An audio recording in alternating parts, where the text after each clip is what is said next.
My name is Patrick, and I'm going to show you one of the examples that I'll be using to solve a trig function of using sine, and then demonstrate it by graphing it.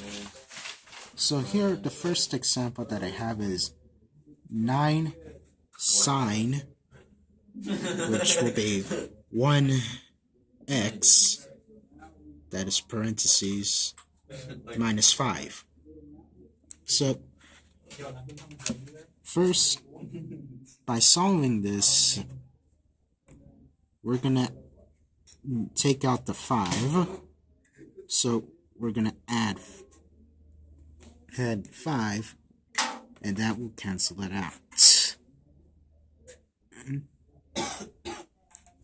And that will leave us 9 sine x equals 5. And because we're trying to figure out what will be the angle, we gotta get rid of 9 by dividing it. So that will mean number 9 will cancel it out, and it will be divided.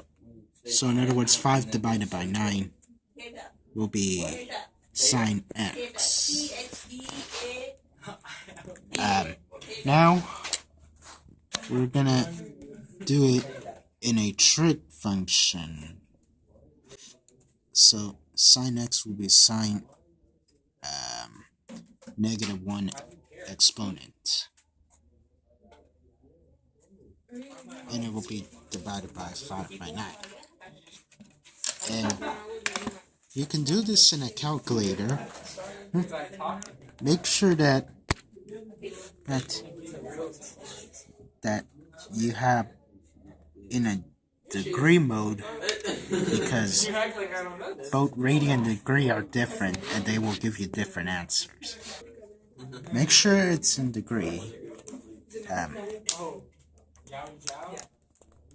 So it will be second sine 1, 5 divided by 9 will give you 33.74.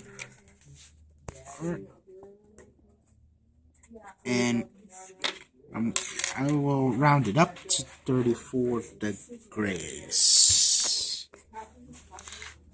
Okay. Now, we know the angle to it. Now, by graphing this equation, you have to do it in radians, because the degree mode will have a different graph and it will be incorrect. Just click on the mode, then radian, 9 sine x minus 5.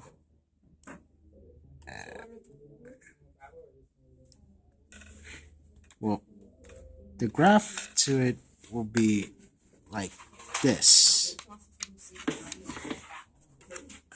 So specifically to it is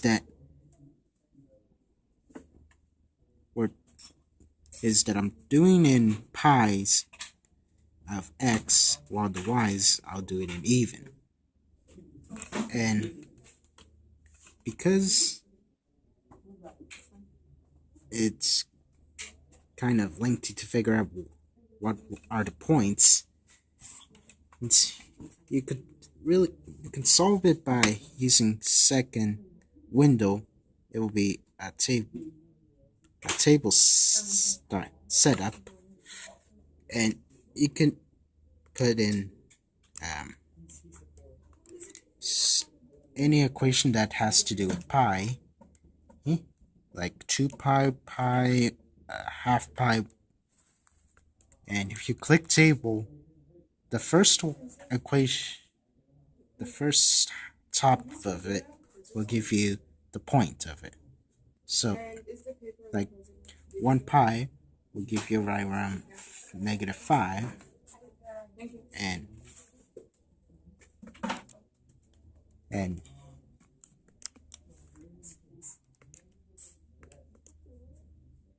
and that will be the same thing for the opposite of -pi.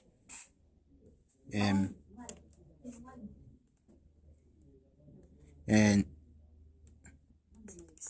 if you notice in this graph, some of the numbers may be in multiple numbers of decimals. It will be rounded to 4, so, and 1.48 is estimated to be 1 pi half. Yeah, pi divided by half. And here it will be 3 pi by half. And then the other side of this graph will be about 7.87, so that's probably more than half of the pi. So right here.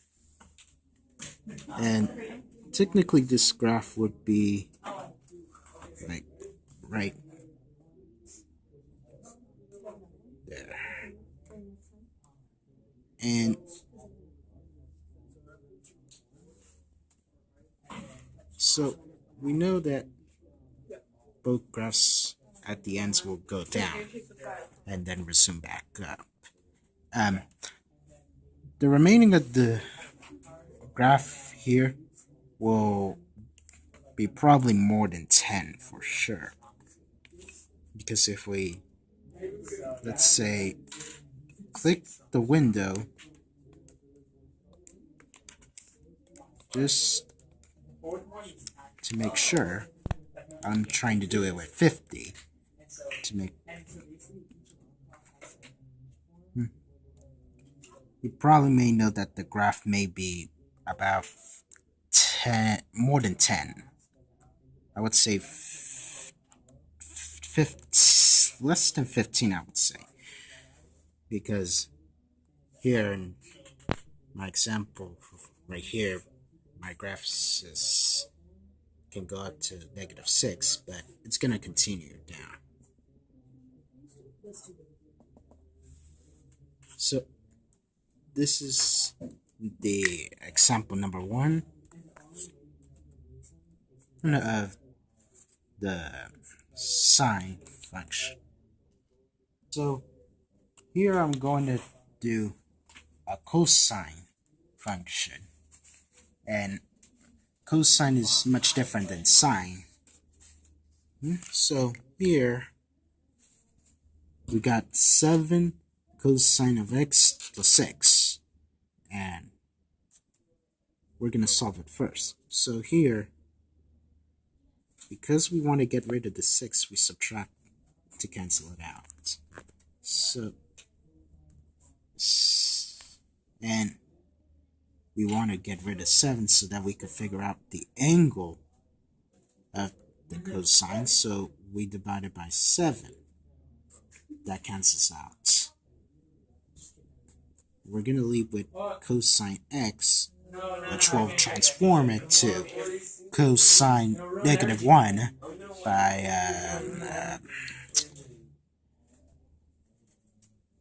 by doing a trig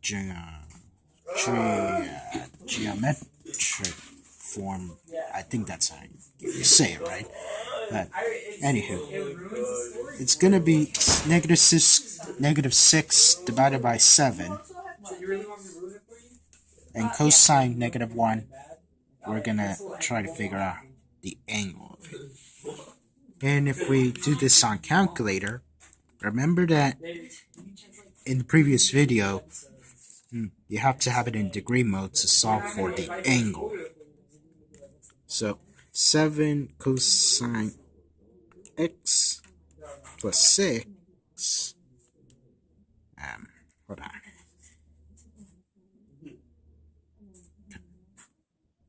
Okay. Just a little clarification to it. So, so we're gonna do cosine -1, -6 divided by 7 as parentheses. That's about 148.97, and you know what I mean. So obviously it's gonna be rounded to 149 degrees. As so now the next step is to graph it, and reminder that radians will be used to graph it, and you have to do it in the normal equation. So 7 cosine x plus 6 will be about like this. So in other words, if you point the plots together by using the table setup, using pi's, will make it a little easier. And so what I did was that I already plotted the points. And obviously what I do know is if you do this setup, you'll probably get the points. And because I already got the points, so now I could graph it. And I know that the window of this graph doesn't reach to the top. What I do know, it's going to be 13, because make sure to set up your window so that way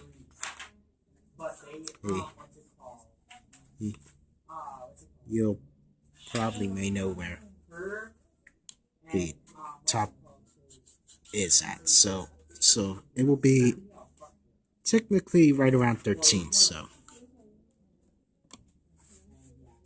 and the bottom of it will be 1, -1. So really, the amplitude to it is really starting from high to low, then back high, low to high. And really the difference from high to low will be 14, because 13 at -1 will be right around 14. So this is one of the other examples in cosine to graph and solve this equation.